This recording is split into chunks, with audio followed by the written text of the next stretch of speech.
Quick challenge. Imagine your best friend is about to walk outside without an umbrella during a huge storm. Which sentence would you say? You have to take an umbrella.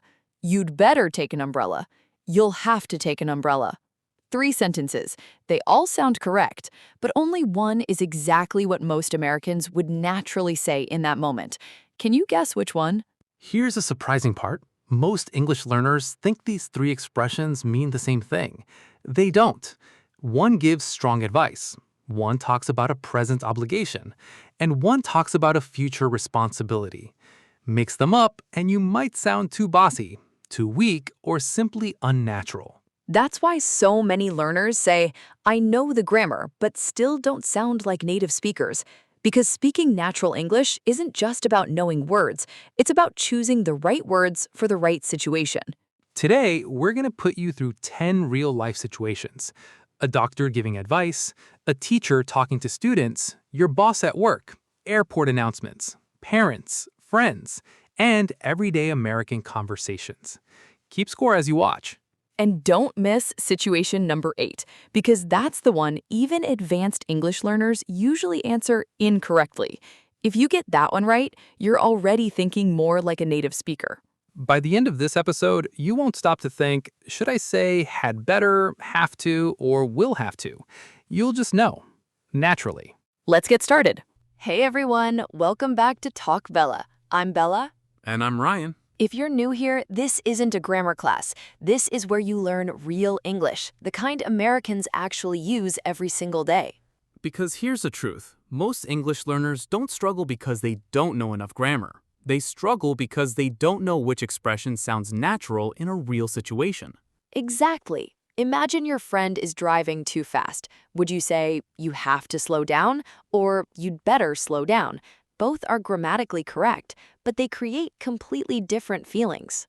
One sounds like advice, one sounds like a rule, and another can even sound like a warning. Native speakers choose between them without thinking. Today, you're going to learn how to do exactly the same.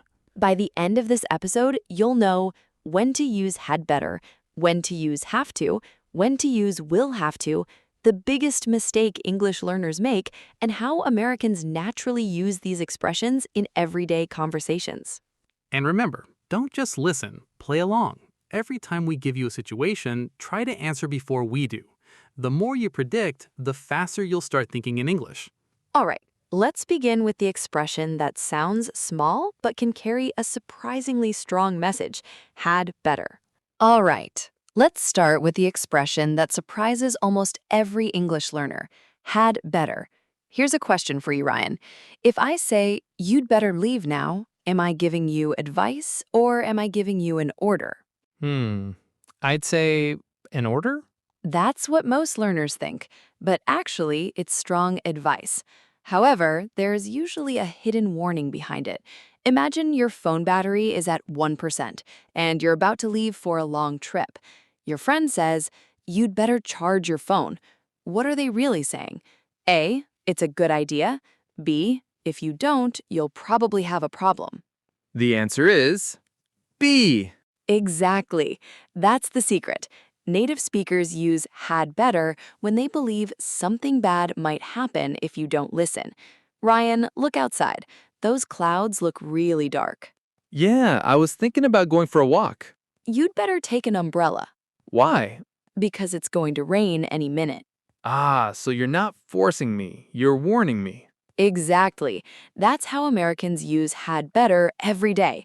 Imagine your passport expires tomorrow and your flight is tonight. Your friend says, you'd better check your passport. Why? Because if you don't, you might not be allowed to fly. See the hidden consequence? Listen to these. You'd better hurry. You'd better lock the door. You'd better study tonight. You'd better call your mom. You'd better apologize. I noticed something. Every sentence feels a little urgent. Exactly. That's the feeling. Not panic, but urgency. Here's something many learners don't know. Native speakers almost never say, you had better. They almost always contract it. You'll hear, you'd better, not you had better. So if I want to sound more natural, I should say, you'd better. Exactly. That's what you'll hear in movies, TV shows, and everyday American conversations. Here's the biggest mistake learners make. They think had better means the past because it has the word had, but it doesn't. Look at this. You'd better leave now. We're talking about right now or the near future, not yesterday. Wow, that confused me for a long time. You're definitely not the only one. Your turn. Your friend has a big exam tomorrow, but they're watching TV instead. What would you say? Pause, 3 seconds. I'd say you'd better start studying. Perfect. Strong advice, hidden warning, natural English.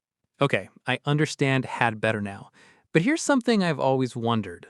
If I say you have to study, how is that different from you'd better study? They sound almost the same, but native speakers definitely don't use them the same way. Exactly. And once you understand that difference, your English will immediately sound much more natural. Let's talk about have to. Now, let's talk about one of the most common expressions in English, have to. Ryan, let me ask you something. If your boss says, you have to finish this report by 5 p.m., is that advice? No, that sounds like something I must do. Exactly. And that's the biggest difference. Have to isn't advice, it's an obligation, usually because of a rule, a responsibility, or a situation you can't really change. Imagine it's Monday morning. You have work at 9 a.m. Which sentence sounds more natural? I'd better go to work. I have to go to work. Easy. I have to go to work. Exactly, because work isn't usually a choice. It's your responsibility. Ryan, want to come to the beach with us tomorrow morning? I'd love to, but I have to work. Oh, maybe next weekend then. Definitely. See, nobody is forcing me right now, but it's still something I must do. Listen carefully. I have to pay my bills. We have to wear seatbelts. She has to wear a uniform at school. You have to show your passport. I have to wake up early tomorrow. These all sound like normal daily life. Exactly. That's why native speakers use have to hundreds of times every week. Here's something interesting. When Americans speak quickly, they rarely pronounce every word clearly. Instead of saying have to, you'll often hear have to. For example, I have to go. We have to leave. You have to see this. So they're still saying have to, it just sounds different. Exactly. Don't worry if you hear have to. It's just fast, natural speech. Here's a mistake many learners make. Imagine your friend forgot their wallet at home. You say, you have to go back. That sounds like a necessity, but if you're warning them, a native speaker will probably say, you'd better go back, because there's a consequence if they don't.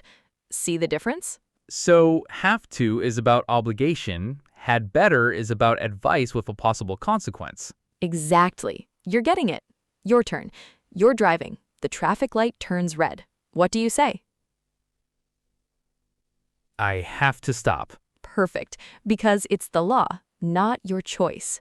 Okay, so had better is strong advice, have to is a present obligation. But what if I'm talking about something next week or next month? Something that isn't my responsibility yet, but it will become one.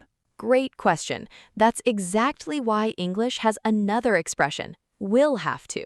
And once you learn it, talking about future responsibilities becomes incredibly easy. All right, now let's move to the last expression, will have to. And honestly, this one is probably the easiest to understand. Really? Because it looks longer than the others. It does. But here's the simple idea. Have to talks about something you must do now. Will have to talks about something you'll need to do later. It's a future obligation. Imagine you're moving to a new apartment next month. Which sentence sounds correct? A, I have to buy new furniture. B, I'll have to buy new furniture. I'd say I'll have to buy new furniture because I'm not moving today. Exactly. The responsibility is in the future. That's why native speakers naturally say, I'll have to. Ryan, are you excited about your vacation next month? Definitely. But before I travel, I'll have to renew my passport. Anything else? Yeah, I'll have to book my hotel, pack my suitcase, and exchange some money. See? None of those things need to happen today, but they'll become your responsibility very soon. Listen to these. I'll have to wake up early tomorrow. We'll have to leave before sunrise. You'll have to show your ID at the airport. She'll have to study harder next semester. They're going to have a baby, so they'll have to buy a bigger car. I noticed something. Every sentence talks about the future. Exactly. That's the easiest way to remember it. Here's something Americans say all the time. I'll have to think about it. Have you heard that before? Oh yes, people say it in movies all the time. Exactly. Sometimes it really means I need more time, but sometimes it's also a polite way of saying I'm probably going to say no. Context matters. Here's a mistake many learners make.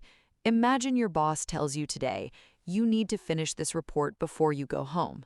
Some learners say, I'll have to finish it today. That's possible, but if the obligation already exists right now, native speakers usually say, I have to finish it today, because it's a present responsibility.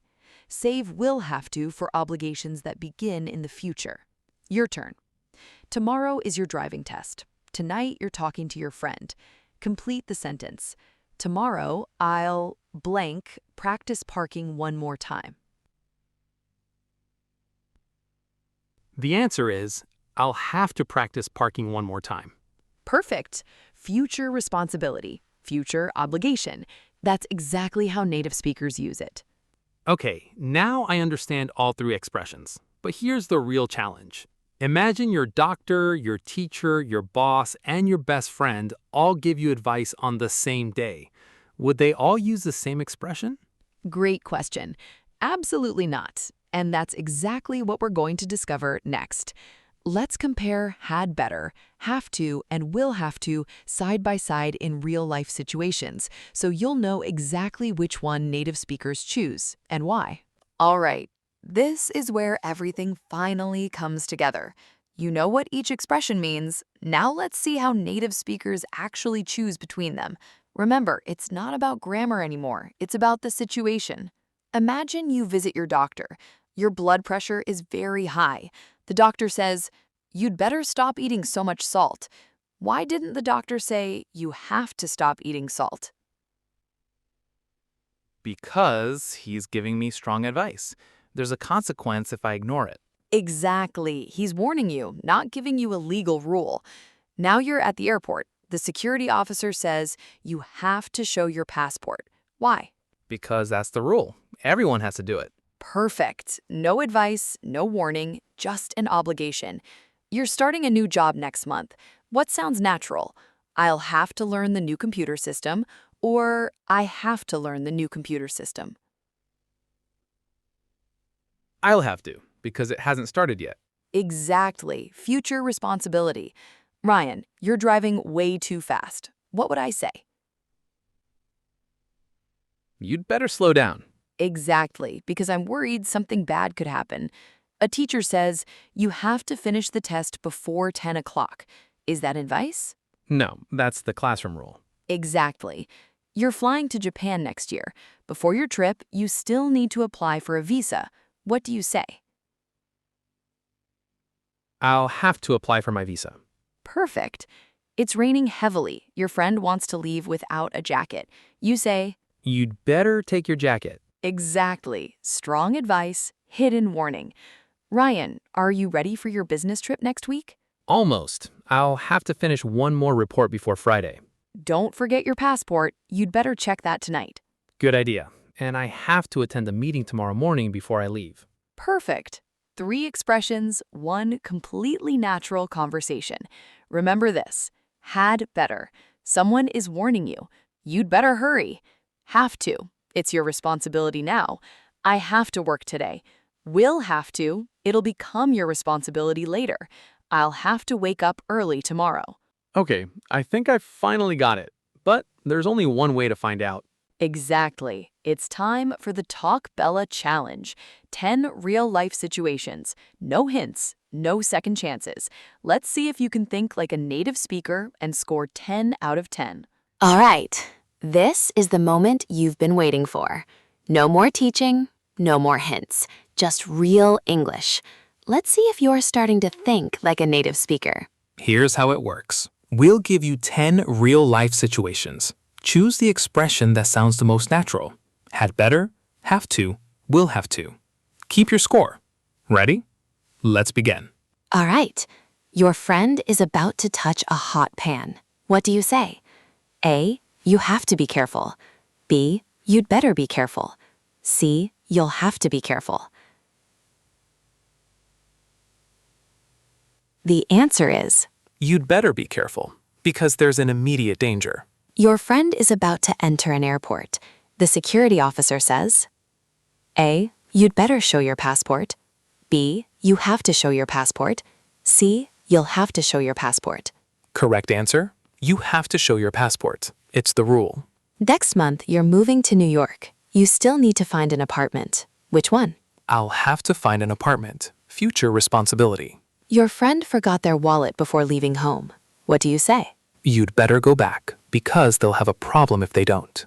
Your teacher says, the homework is due tomorrow. Complete the sentence. We blank finish it tonight. We have to finish it tonight. It's an obligation. You're starting university next year. I'll blank buy some new books. I'll have to buy some new books. Future obligation. Your phone battery is at 1%. Your friend says, You'd better charge your phone. Strong advice with a consequence. your boss says, the meeting starts in 5 minutes. You answer, A, I'd better go. B, I have to go. C, I'll have to go.